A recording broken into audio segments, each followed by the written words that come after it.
Bonjour à tous, j'espère que vous allez bien. On se retrouve pour le brief du mardi 23 novembre 2021. Alors on parlera Bitcoin aujourd'hui qui tente de poser un bottom, mais pour l'instant, peut-être que oui, peut-être que non, on verra ça ensemble. On parlera d'Ethereum bien évidemment, aussi des spreads encore comme toujours, hein, pour identifier le sentiment de marché, qui continue de baisser un petit peu, ça peut être bon signe, on verra ça. Et on parlera de crypto.com, c'est l'asset qui est le plus revenu en commentaire, que j'ai vu le plus avec EGLD, donc je ferai EGLD aussi prochainement, et après je vous présenterai probablement des assets un peu plus intéressants, on va dire techniquement. Je pense que là, vous êtes plutôt dans des objectifs de prise de profit, donc c'est pour ça qu'on va voir ça aujourd'hui. Mais après, quand la charte est trop verticale, je switcherai sur autre chose, hein, bien évidemment, pour vous parler d'assets peut-être plus intéressants pour de l'investissement ou autre. Et également, n'hésitez pas à me laisser en commentaire l'alt que vous voulez que j'analyse et je le ferai dans un des prochains briefs. Si jamais elle est très intéressante, je pourrais la faire. Généralement, les commentaires qui reviennent le plus ou les plus likés, je les fais. Par exemple, là, c'était crypto.com et EGLD. Donc EGLD arrivera probablement peut-être demain aussi. Voilà, du coup, n'hésitez pas, et aussi, je le dis en début de week maintenant, n'hésitez pas à laisser un petit pouce bleu si le contenu vous plaît, et à vous abonner également si ce n'est pas déjà fait. Alors, du coup, le Bitcoin qui est toujours dans sa zone de combat, on avait identifié ici, ça je vais pouvoir supprimer, ouais, je vais le laisser pour l'instant. Alors, la zone de combat ici, donc le point bear, si on casse ici, qu'on enfonce, comme ça, les bears ont gagné, et on se dirigera probablement vers les 53 600 $. C'est le premier arrêt, donc c'est le premier niveau important à venir chercher dans une phase de retracement. Donc là, j'ai pris tout le mouvement. Et donc on est bien, ça tombe sur les 53 600 $. Ce niveau est très important, il permet de savoir si ce marché sera toujours dans un mouvement tendanciel ou non. C'est-à-dire que s'il est maintenu, on peut dépasser un peu légèrement, etc. Mais s'il est maintenu, techniquement ce marché est toujours en tendance, et son objectif sera de faire un nouveau sommet et d'aller chercher plus haut que les 70 000 $, très très probablement. Ok, donc c'est un niveau qui est extrêmement important à tenir et à essayer de développer au mieux. Par exemple, je vous prends le gold, et lui est en train de tenir ce premier arrêt parfaitement. Ça c'était pour la continuation, on s'en fout. Et voilà la puissance du premier arrêt, donc là on prend le mouvement entier, 0,382 c'est le premier arrêt, le gold le maintient parfaitement. Donc le gold, s'il arrive à le maintenir et à sortir de son range vers le haut, il y aura un signal d'investissement puissant sur l'or à nouveau, qui pourra indiquer que l'or sera un asset qui pourra bien performer au cours des prochaines années, et un bon asset pour se hedger vis-à-vis de l'inflation. Alors, je reprends le Bitcoin du coup. Hop, Coinbase, Daily, donc sur le Daily, rien à dire de plus, toujours dans cette battle zone. Ce qu'on attend idéalement, c'est une cassure haussière pour tenter de reprendre un marché haussier, donc techniquement une résolution haussière, hein. Donc en gros, on aurait une autre range et la sortie haussière. Pour l'instant, très difficile de dire qu'ici on a un bottom, on est toujours sur un V et on n'a rien cassé. Enfin, voilà, si je mets la charte comme ça, est-ce qu'on peut dire qu'on a, qu'on a un bottom? Non. On n'a aucun bottom pour le moment. C'est peut-être en développement, mais pour l'instant, nous n'en avons pas.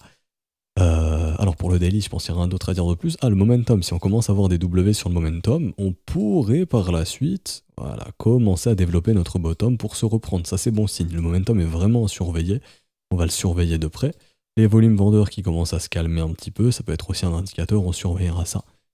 Alors sur le court terme, toujours dans notre range, rappelez-vous, on a identifié le range, on est venu faire une petite chasse au stop sous le range, et là on se redirige vers potentiellement le haut du range, donc faudrait pas être étonné de voir Bitcoin revenir faire un petit tour dans le haut du range pour les prochaines heures ou prochains jours, admettons, donc vers les 59 000, 60 000 $, pourquoi pas.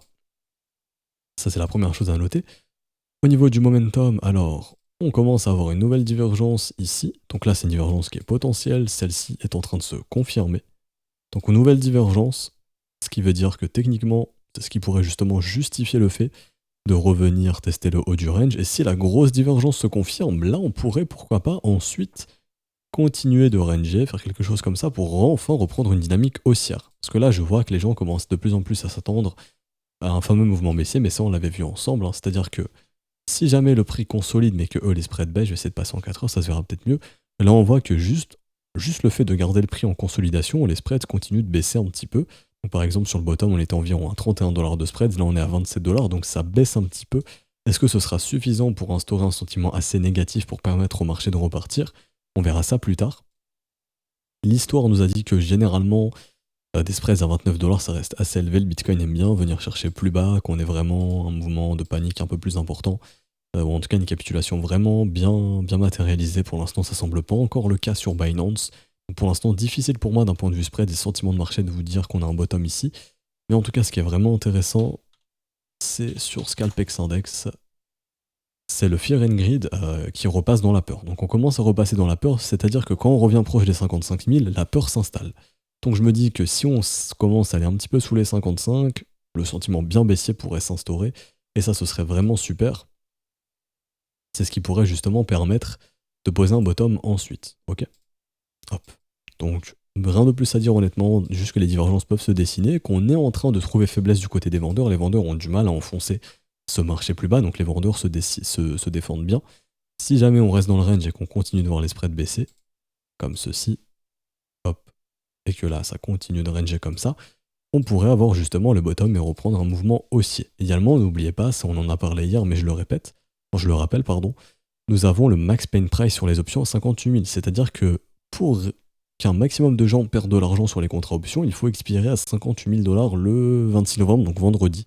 Donc il y a de grandes chances, ça on en avait parlé également, qu'on reste dans le range en fait au final, jusqu'à vendredi, parce que justement il y a de gros intérêts à clôturer au niveau des 58 pour vendredi, et moi de ce que je vois au niveau des options, je vois qu'il y a un creux dans l'open interest entre les 56 et les 58 et les 58 et les 60.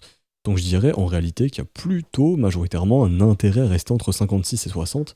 Bizarrement, c'est le range qui a fait notre marché pour le moment. Donc on pourrait dire que jusque vendredi, il y a de grandes chances d'être dans le range. Donc pour une stratégie de trading très simple, on essaye d'acheter le bas du range, ici, comme ceci, et de revendre le haut du range tout simplement. C'est la stratégie la plus simple actuellement pour essayer de trader le Bitcoin. Voilà. Donc j'ai fini ici. Également, oui, une chose à noter, ça m'étonnerait pas, ça j'en parle maintenant, mais je reviendrai dessus vendredi probablement, qu'au cours du week-end, on puisse venir faire un petit tour ici. Et que si les spreads commencent à réaugmenter, qu'en gros on fasse ça. C'est-à-dire qu'au cours du week-end, ça je vais supprimer d'ailleurs, on s'en fout, que en gros ici là, il y a beaucoup de stops qui sont en train de s'accumuler. Ça je vais le noter. Hop. Au-dessus des précédents sommets. On voit qu'il y a un creux dans la value. Donc si jamais il y a des gros qui veulent reshorter ce marché pour l'emmener plus bas ensuite et prendre profit plus bas, en gros le schéma ce serait ça. On reste dans le range jusqu'à vendredi, on clôture au niveau des 58. D'ailleurs c'est le point de contrôle de notre range actuellement, c'est là où on a eu le plus de volume exécuté. Donc on reste dans le range jusque vendredi. Pourquoi pas, on clôture ici, voilà. Le week-end, on fait une petite chasse au stop, comme ceci. On va liquider les shorters. Ici, les gros peuvent recharger en short. Si les spreads augmentent pendant qu'on fait ça, c'est-à-dire ça, et que là, les spreads augmentent comme ceci, pour moi, ça permettra justement de revenir recharger en short ici, pour les gros, pour mettre le dernier coup de massue. Et là, je pense que les gens vont vite paniquer, et que là, on aura la capitulation derrière, pour poser notre bottom et repartir. Donc ça, c'est le scénario hypothétique où on reste bien dans le range jusqu'à vendredi, et si en week-end, on en profite pour aller faire un petit tour au-dessus des stops précédents pour chasser un petit peu de vendeurs, hein, pour justement que les gros puissent recharger en short, pour qu'ensuite on puisse faire le dernier mouvement baissier. Et si, seulement si, les spreads augmentent sur la phase haussière. Si le marché monte et que les spreads baissent, et que les gens ne sont pas d'accord avec le fait que ça monte et que le bottom est probablement présent et qu'on ira peut-être faire un nouvel ATH. Mais ça, c'est vraiment à ne pas négliger, hein. Ce creux dans la value, vraiment, s'il est atteint en week-end, peut être vraiment très intéressant pour capturer la liquidité et pouvoir à nouveau, justement, hop, comme ceci, refaire une vague baissière ensuite. Alors, je dis pas que ça va arriver, c'est hypothétique. Et idéalement, je vais tracer un fib comme ceci pour voir où est mon premier arrêt. Hop, voilà, juste au-dessus, quasiment au niveau des stops. Ici, 66 000, on pourrait dépasser un petit peu, voire même faire un petit retour en zone de rechargement de short. Pourquoi pas? À voir. Ça ne m'étonnerait pas, honnêtement, ça m'étonnerait pas. Mais pour l'instant, je m'attends plus à ce que le marché, ça je vais supprimer, je m'attends plus à ce que le marché reste dans un range, hein, tout simplement. Pour le moment, d'ici vendredi, vu l'expiration des contrats de vendredi où le max pain price est à 58 000 $ et généralement le marché reste proche des max pain price. Alors pour Ethereum qui est plus fort que le Bitcoin, qui lui n'est pas venu enfoncer son plus bas comparé à lui. Pourquoi ça? Parce qu'il a déjà des spreads un peu plus bas, entre guillemets, donc le sentiment est déjà plus faible. On a déjà eu un petit tour, il me semble, très proche de 0, voire même sous 0 sur des unités de temps plus faibles, enfin la moyenne sur une unité de temps plus faible. Voilà, ici par exemple, un petit peu ici. Bon là, on est en train de remonter un petit peu. Donc ça c'est à surveiller, mais en tout cas sur Ethereum, le sentiment c'est beaucoup plus calmé que sur Bitcoin, même sur Bybit on l'a vu. Là vous voyez la différence, Bitcoin est beaucoup plus élevé en termes de spread que Ethereum. Donc simplement ce qu'on va prendre en compte, ici, hop ça je vais supprimer, tac, c'est de se dire qu'en gros sur Ethereum, le sentiment est devenu plus pessimiste. Donc Ethereum, en cas de correction du marché, pourrait moins dumper que le Bitcoin. Et quand on voit la charte Ethereum Bitcoin, on se rend bien compte que Ethereum Bitcoin est plutôt bullish. Donc, si on casse les 0,08, comme on avait vu hier, une année probablement bullish pour l'Ethereum, aussi pour le Bitcoin. Hein. Mais Ethereum plus bullish, donc plus de performance que le Bitcoin pour cette année 2022. Il faudra absolument attendre la résolution. Et d'ailleurs, si Ethereum résout au nord, les altcoins vont apprécier ça énormément et on aura encore une année avec une plus grosse performance sur les alts que sur le Bitcoin probablement. Mais bon, pour l'instant, rien n'est fait encore. Ok. Donc pour le Bitcoin, on reste probablement dans le range. Ethereum, du coup, c'est exactement le même range. C'est vrai que je l'ai peut-être pas noté, mais peut-être que j'ai une charte ici, non? Oui, voilà, si on l'avait noté, donc range entre 3958 et 4441 $. Tant qu'on reste dans le range, il n'y a aucune direction du marché. Une direction claire sur Ether pourrait être que le W se forme, mais là, probablement les péter la tâche et se diriger vers les 5000. Si on résout le range au sud, grosse proba d'aller à 3650 $. Le premier arrêt, la grande trendline qui soutient le cours depuis cette dynamique haussière, et également, je vais la supprimer, mais je vais vous montrer, hein, la trendline du W bottom, comme ceci, qui en gros arrive quasiment au même endroit. Donc vraiment 3600, 3700, gros niveau important pour l'Ethereum. Et si jamais on casse les 4440 avec une réelle clôture, là il y a l'opportunité d'aller s'offrir un nouveau sommet, peut-être pendant que le Bitcoin ne fera pas de nouveau sommet, donc là on entrerait bien dans la phase où Ethereum surperforme le Bitcoin. Et du coup, pour finir, nous parlons de... Ici, il me semble, ouais. De Crypto.com. Alors, Crypto.com qui est dans une bonne phase ascendante, bien évidemment. Est-ce qu'on achète un marché qui est comme ça? Non. C'est un marché qui est trop vertical. Crypto.com, on en parlait ici l'hiver dernier sur les W Weekly. Et à nouveau ici, lors des W, on en parlait vers les 12 centimes, signal d'investissement sur les W Weekly ici. Ça, c'est un bon signal. C'est ce qu'on enseigne dans l'école, à chasser ce genre de chart. Là, c'est trop tard. Donc là, on est plutôt dans des objectifs de prix de vente en fait, de prise de profit. Je vous dis pas de tout vendre, mais de sécuriser les trades. Du coup, ce que je vais faire, c'est que je vais afficher tous les objectifs de prise de profit et je vous donnerai les objectifs, comme ça vous allez savoir où est-ce que vous pouvez prendre profit mathématiquement. Première recommandation que je vous donne toujours, vendez avant les gros chiffres ronds. C'est-à-dire qu'au lieu de vendre à 1$ ou 1,05$, vendez, prenez un peu de profit peut-être à 97 centimes. C'est-à-dire que tous ceux qui attendent à 1$ ne seront pas fil et vous êtes fil avant eux. Parce que là, il y a des gros ordres de vente, et si on ne trouve pas suffisamment d'acheteurs pour acheter ces ordres de vente, bah c'est beaucoup plus rentable de vendre avant que ces gens essayent de vendre. Je pense que vous avez compris, enfin du moins j'espère. Sinon, je vais vous montrer directement sur OKEx peut-être. Alors, OKEx Spot, Crypto.com, est-ce que je l'ai? Non, malheureusement. OKEx Swap, nous l'avons pas non plus. Alors, Binance, est-ce que nous avons? Non, il n'est pas sur Crypto.com. Bybit, ils n'ont pas non plus. FTX, est-ce qu'ils ont? Non. FTX Spot, c'est pas encore présent. Kraken, ils n'ont pas. Non, ok, donc il n'y a personne qui a. Donc, je peux pas voir les liquidités sur crypto.com. Bon, si vous allez sur OKEx et vous regardez l'order book, vous verrez probablement que les. Comment dirais-je? Les 1$ doivent être blindés d'entre deux ventes. Donc déjà, sous 1$, vous pouvez prendre des profits, on va dire 93, 95 centimes, 97, mais essayez de vendre avant 1$. Maintenant, mathématiquement, on va voir quels seraient les objectifs. Alors, depuis le nouvel ATH, je prends donc ici mon FIB, je le mets du top jusqu'au bottom. J'identifie mes niveaux de retracement supérieurs à 100%, donc ici. Donc ça a été dépassé.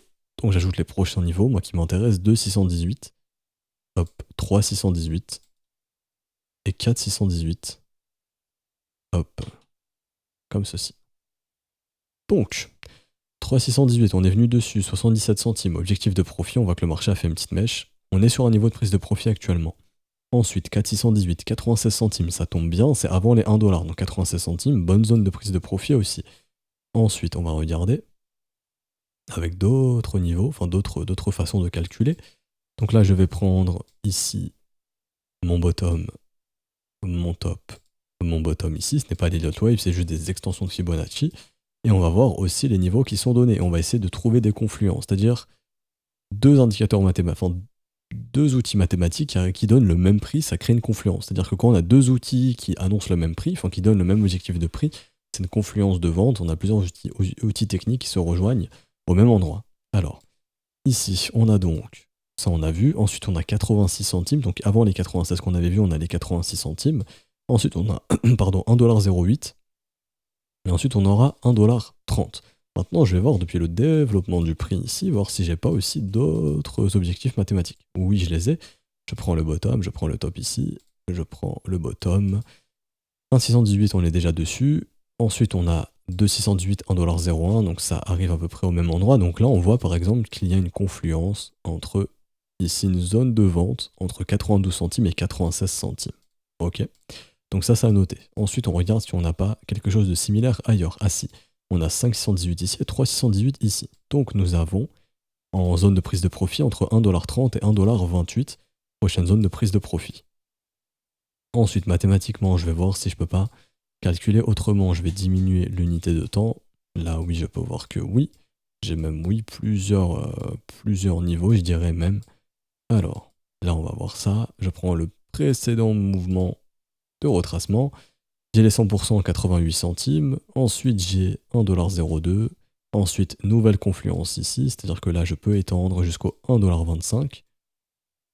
Là, si j'ai un niveau intermédiaire sur les 500%, mais je ne m'en sers pas. Ensuite, j'ai les 318 ici. Ok, pareil, confluence, 1,55$, 1,48$. Et j'ai ensuite 5,618 et 500% ici, voire même 4,618. Donc ici, entre 1,71$ et 1,82$. Donc pour récapituler, en zone de prise de profit, nous avons tout ce qui est sous 1$. Donc en gros, la zone des 92 centimes à 96 centimes. Ensuite, nous avons la zone des 1,11$ à 1,08$. Nous avons la zone des 1,30$ à 1,25$. Ensuite, nous avons la zone des 1,48$ à 1,55$ et la zone des 1,82$ à 1,71$. Et vous ne pourrez jamais vendre le top exact, donc le but c'est simplement de prendre profit sur la montée. Autre façon de pouvoir prendre des profits, j'ai acheté ici, je suis à x8, je peux vendre à x12, je peux vendre à x16, je peux vendre à x18, etc., etc. Très simplement, pour faire simple. Ou alors, je peux vendre un nombre de tokens fixe qui me rapportera tant d'argent. Par exemple, je sais pas, je donne un chiffre au hasard, rien à voir avec crypto.com, mais je veux à chaque fois récupérer 300$ en vendant au maximum 10 tokens. Donc, enfin, comment dirais-je?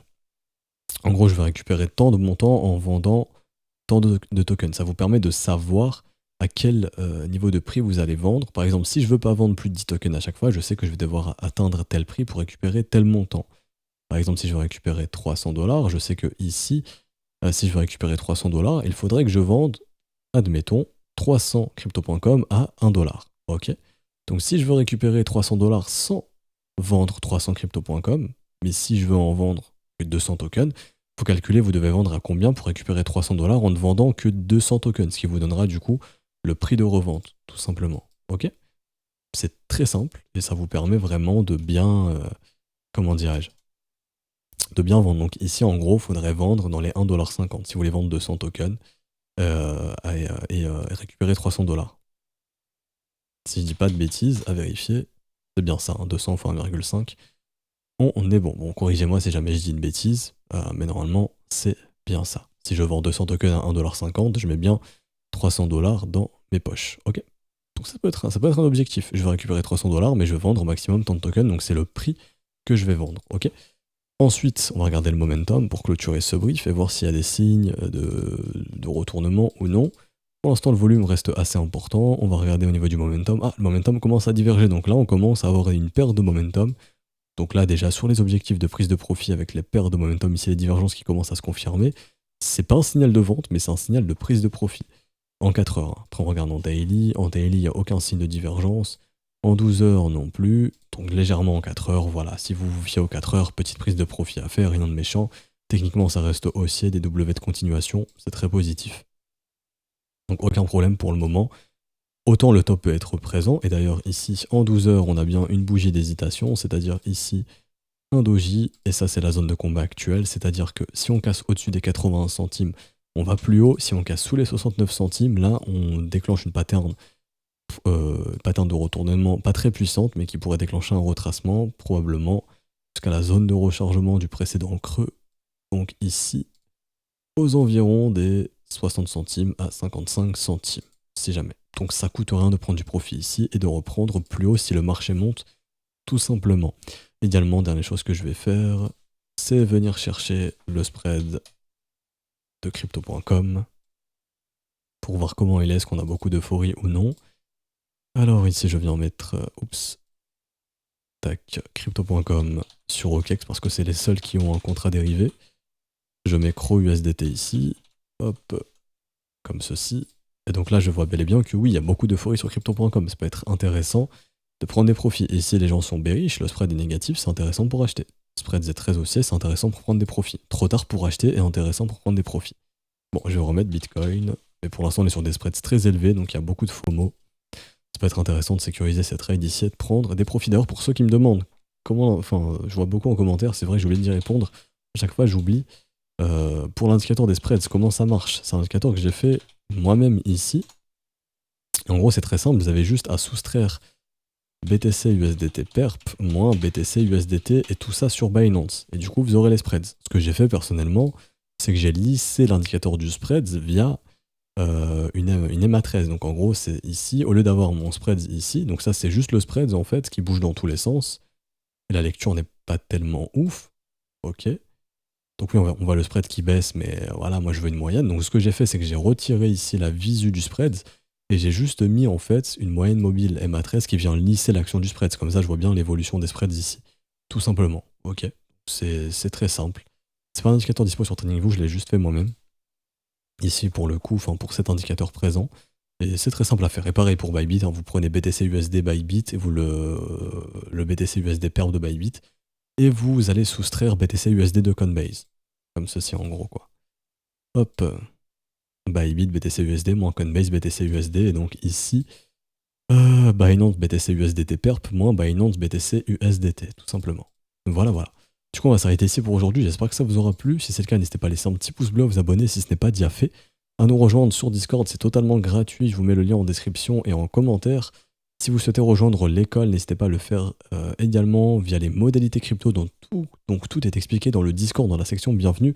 Si vous avez une quelconque question, n'hésitez pas à poser votre question à un des professeurs, on vous répondra sans problème. Je vous souhaite une bonne journée, on se retrouve donc du coup demain. Ciao ciao.